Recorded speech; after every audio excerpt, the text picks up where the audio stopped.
కన్యమర్య కడవ తీసుకొని ఇంటిలోనికి వచ్చి కడవను ప్రక్కకు దించి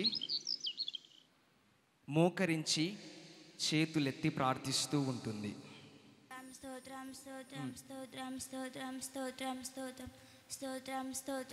దావీదు వంశస్థుడైన యోసేపు అను ఒక పురుషునికి ప్రదానము చేయబడిన ఈ కన్యమర్య యొద్దకు దేవుని చేత పంపబడిన ప్రభువు దూత అనగా గాబ్రియేలు దూత వచ్చెను. స్తోత్రం స్తోత్రం స్తోత్రం స్తోత్రం స్తోత్రం స్తోత్రం స్తోత్రం స్తోత్రం స్తోత్రం స్తోత్రం స్తోత్రం. దయాప్రాప్తురాలా, నీకు శుభము, ప్రభువు నీకు తోడై ఉన్నాడు. ఆ మాటకు కన్యమర్య బాగుగా తొందరపడి ఈ శుభవచనమేమిటో అని ఆలోచించుకొనుచుండెను. మరియా, భయపడకుము, దేవుని వలన నీవు కృప పొందితివి. ఇదిగో, నీవు గర్భము ధరించి కుమారుని కని ఆయనకు యేసు అని పేరు పెట్టుదువు. ఆయన గొప్పవాడై సర్వోన్నతుని కుమారుడనబడును. ఆయన రాజ్యము అంతం లేనిదై ఉండును. నేను పురుషుని ఎరగని దానని ఇది ఎలాగూ జరుగును? పరిశుద్ధాత్మ నీ మీదికి వచ్చును. సర్వోన్నతుని శక్తి నిన్ను కమ్ముకొనును గనుక పుట్టబో శిశువు పరిశుద్ధుడై దేవుని కుమారుడనబడును. మరియు నీ బంధువురాలు ఎలిజబెత్ కూడా తన వృద్ధాప్యమందు ఒక కుమారుని గర్భము ధరించి ఉన్నది.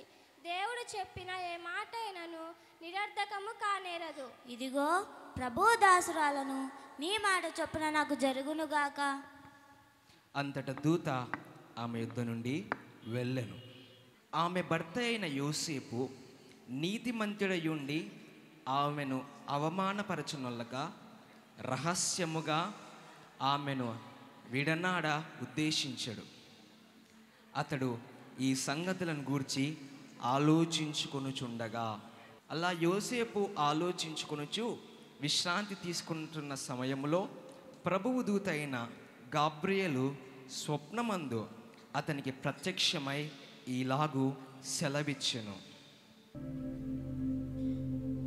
దావీదు కుమారుడైన యోసేపు, నీ భార్య అయిన మరియను చేర్చుకొనుటకు భయపడకుము.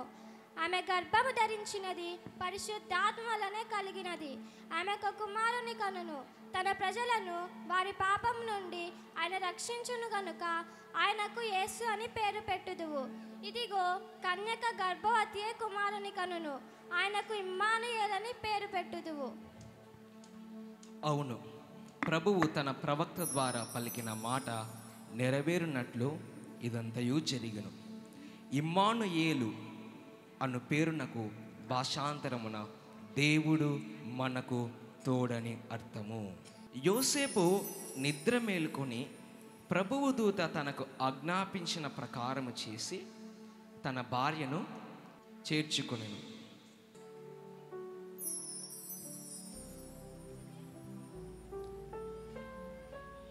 ఆ దినములందు మరియ లేచి యూదా ప్రదేశములోని కొండ సీమలో ఉన్న ఒక ఊరికి త్వరగా వెళ్ళి జకర్యా ఇంటిలో ప్రవేశించి ఎలిజబెత్కు వందనము చేసెను.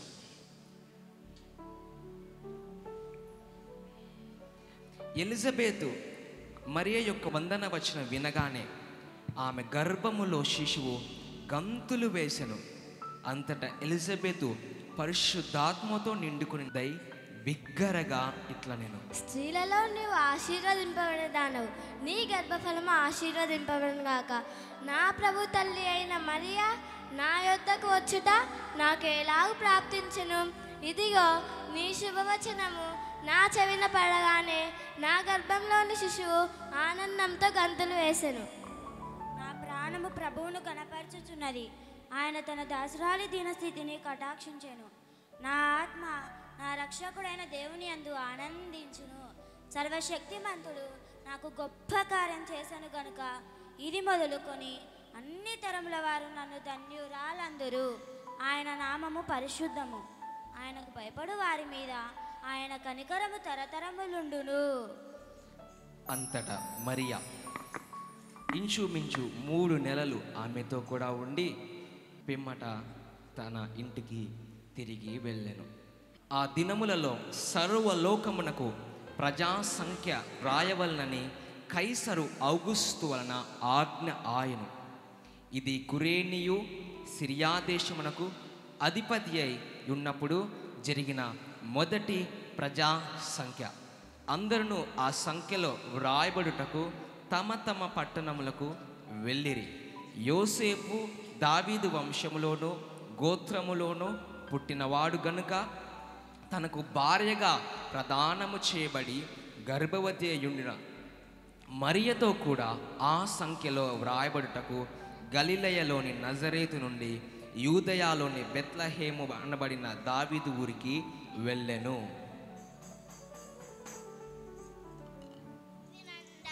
వినండి వినండి, ఇదిగో సర్వలోకమునకు ప్రజా సంఖ్య రాయవలనని కైసరు ఔగస్తులన ఆజ్ఞాయను. కావున మీరందరూ మీ గ్రామాలకు వెళ్ళి ప్రజా సంఖ్యలో పేరు నమోదు చేయించుకోవాల్సినదిగా ఆజ్ఞ. వినండి రండహో. వారక్కడ ఉన్నప్పుడు మరియకు ప్రసవ దినములు నిండెను. మరియ ప్రసవ నొప్పులతో బాధపడుతున్నను కాబట్టి యోసేపు మరియ ప్రసవము కొరకు ఏదైనా స్థలము దొరుకునేమో అని వెతుకుతుండెను.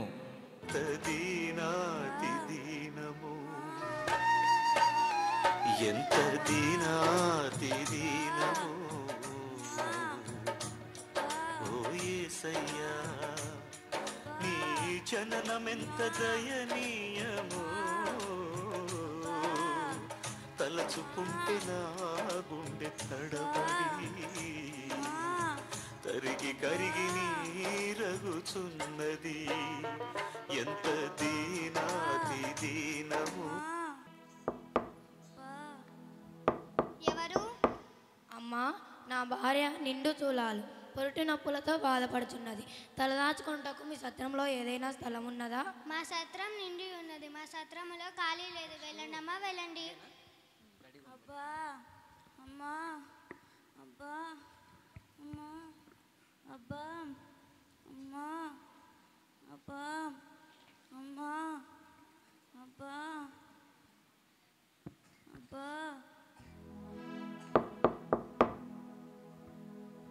ఎవరు? అమ్మా, నా భార్యకు ప్రసవ దినములు నిండి ఉన్నవి. తలదాచుకుంటకు మీ ఇంట్లో ఏదైనా స్థలం ఉన్నదా? మా ఇంటికి చుట్టాలు వచ్చారు. మా ఇంట్లో స్థలం లేదు. ఆగండి, అక్కడ ఒక పశువుల తొట్టి ఖాళీగా ఉన్నది. మీరు అక్కడికి వెళ్తారేమో, వెళ్ళండి. తన తొలిచూలు కుమారుని కని పొత్తిగుడ్డలతో చుట్టి సత్రములో వారికి స్థలము లేనందున ఆయనను పశువుల తొట్టిలో పరుండబెట్టెను. ఎంత దీనాతి దీనము, ఎంత దీనాతి దీనము ఓ యేసయ్యా, నీ జననమెంత దయనీయమో, తలచుకుంటే నా గుండె తడబడి. ఆ దేశములో కొందరు గొర్రెల కాపర్లు పొలములో ఉండి రాత్రివేళ తమ మందను కాచుకొనుచుండగా, చలిగా ఉందిరా, చాలా చలిగా ఉందిరా. ఈరోజు చలి ఎక్కువగా ఉంది.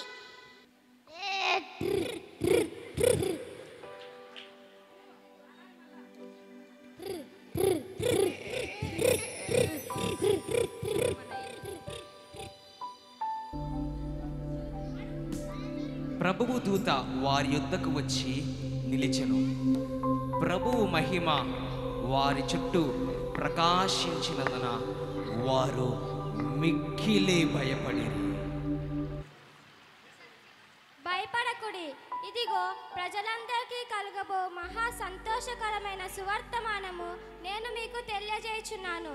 దావీదు పట్టణమందు నేడు రక్షకుడు మీ కొరకు పుట్టి ఉన్నాడు. ఈయనే ప్రభువైన క్రీస్తు. దానికిదే మీ ఆనవాలు.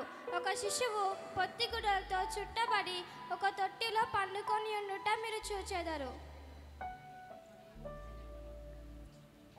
వెంటనే పరలోక సైన్య సమూహము ఆ దూతతో కూడా నుండి సర్వోన్నతమైన స్థలములలో దేవునికి మహిమయు, ఆయన క్రిస్తులైన మనుషులకు భూమి మీద సమాధానం కలుగును గాక. ఆ దూతలు తమ యొద్ద నుండి పరలోకమునకు వెళ్ళిన తరువాత ఆ గొర్రెల కాపరు జరిగిన ఈ కార్యమును ప్రభువు మనకు తెలియజేయించున్నాడు అని చెప్పుకొనుచుండిరి. యేసు పుట్టాడంటారోయ్, యేసయ్య పుట్టాడంటారోయ్.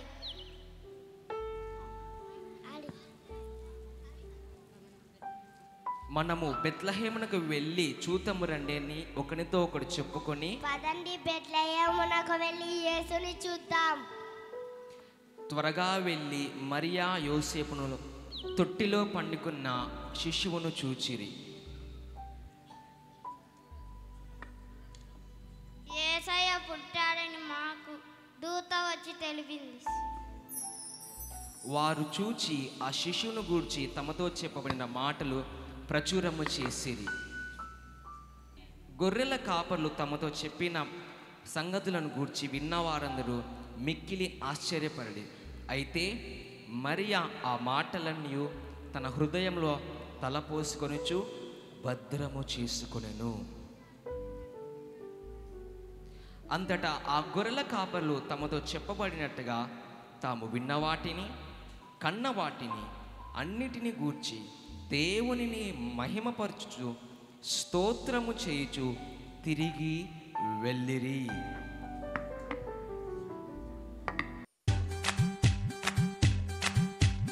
రాజులకు రాజు పుట్టేనయ్యా, రాజులకు రాజు పుట్టేనయ్యా, రారే చూడ మనం వెళ్ళుదామన్నయ్యా, రారే చూడ మనం వెళ్ళుదామన్నయ్యా. రాజులకు రాజు పుట్టేనయ్యా, రాజులకు రాజు పుట్టేనయ్యా, రారే చూడ మనం వెళ్ళుదామన్నయ్యా, రారే చూడ మనం వెళ్ళుదామన్నయ్యా. యూదయనే దేశమందన్నయ్యా, యూదయనే దేశమందన్నయ్యా, యూదులకు గొప్ప రాజు పుట్టేనయ్యా, యూదులకు గొప్ప రాజు పుట్టేనయ్యా. పశువుల పాకలో నన్నయ్యా, పశువుల పాకలో నన్నయ్యా, శిశువు పుట్టే చూడరండన్నయ్యా, శిశువు పుట్టే చూడరండన్నయ్యా. దాదాపుగా 2 సంవత్సరముల తరువాత ఆల్మోస్ట్ 2 years కంప్లీటెడ్. యేసు పుట్టిన పిమ్మట ఇదిగో తూర్పు దేశపు జ్ఞానులు ఖగోళ శాస్త్రవేత్తలు ఆకాశములో నక్షత్రమును చూచి. ఏమిటి నక్షత్రం? వింతైన నక్షత్రం, కొత్త నక్షత్రం. నక్షత్రం ఎక్కడికో దారి చూపిస్తుంది, వెళ్దాం పదండి. నక్షత్రం యెరూషలేమునకు తీసుకొని వెళ్తుంది. నక్షత్రం యెరూషలేమునకు తీసుకొని వచ్చింది. ఈ దేశపు రాజు వద్దకు వెళ్దాం పదండి. రాజాదిరాజు ఏ రోజు రాజు ఏం చేయుచున్నారో.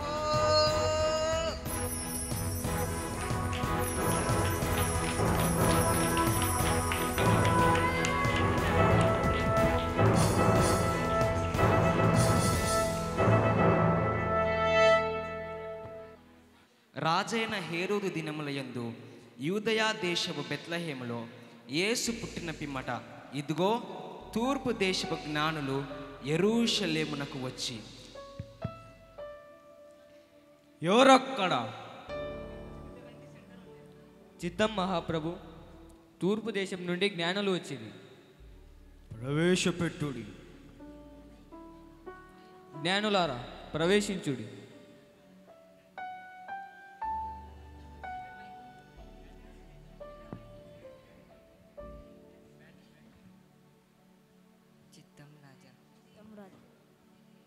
రాజా, యూదుల రాజుగా పుట్టినవాడు ఎక్కడ ఉన్నాడు? రాజా, తూర్పు దిక్కున మేము ఆయన నక్షత్రం చూచి ఆయనను పూజింపవచ్చితిమి. దయచేసి మాకు తెలియజేయండి రాజా.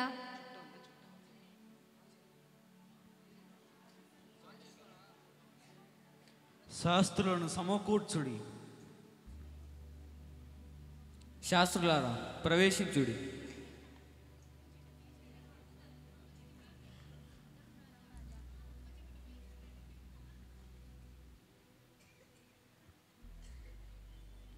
యూదుల రాజు ఎక్కడ పుట్టును?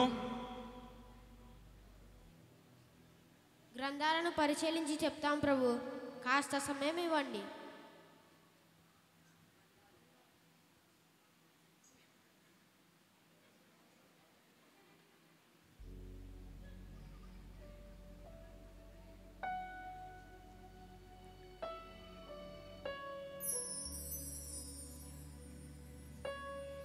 ఇదిగో మీకా ప్రవర్త. ఇది చదువు. ఇదిగో బెత్లెహేము.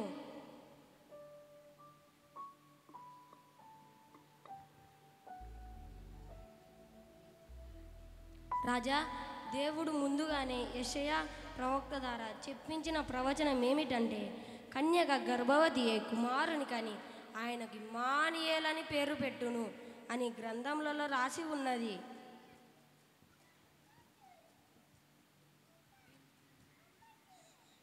ప్రభు, మీకా ప్రవక్త ఇలాగు ప్రవచించెను. యూదా దేశపు బెత్లెహేమ, నీవు యూదా ప్రధానులలో ఎంత మాత్రము అల్పమైన దానవు కాదు. ఇశ్రాయేలను నా ప్రజలు పరిపాలించు అధిపతి నీలో నుండి వచ్చును. రాజా, క్రీస్తు యూదయ దేశపు బెత్లెహేములోనే పుట్టును.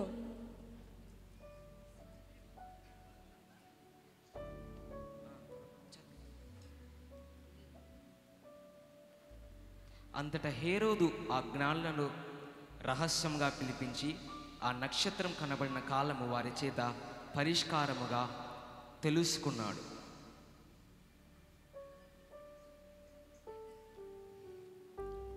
మీరు వెళ్ళి ఆ శిశువు విషయమై జాగ్రత్తగా విచారించి తెలుసుకొనగానే నేనును వచ్చి ఆయనను పూజించినట్లు నాకు వర్తమానం తీసుకొని రండి.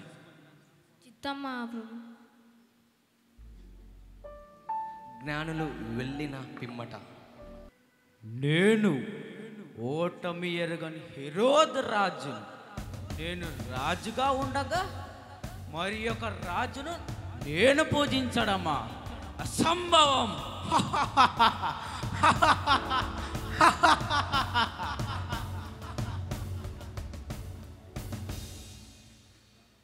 జ్ఞానులు, నక్షత్రం మన కొరకు వేచి ఉన్నది, వెంబడించదాం పదండి.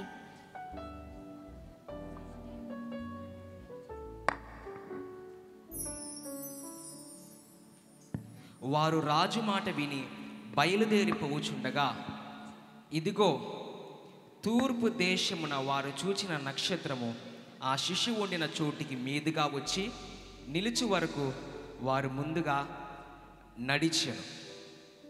వారు ఆ నక్షత్రమును చూచి అత్యానంద భరితులై ఇంటిలోనికి వచ్చి తల్లి అయిన మరియను ఆ శిశువును చూచి ఆయనను పూజించినట్లు తమ పెట్టెలను విప్పి, మొదటి జ్ఞాని బంగారమును సమర్పించి సాగిలపడుతూ, రెండవ జ్ఞాని సాంబ్రాన్ని సమర్పించి సాగిలపడుతూ, మూడవ జ్ఞాని బోలమును సమర్పించి సాగిలపడుతూ కానుకలుగా ఆయనకు సమర్పించి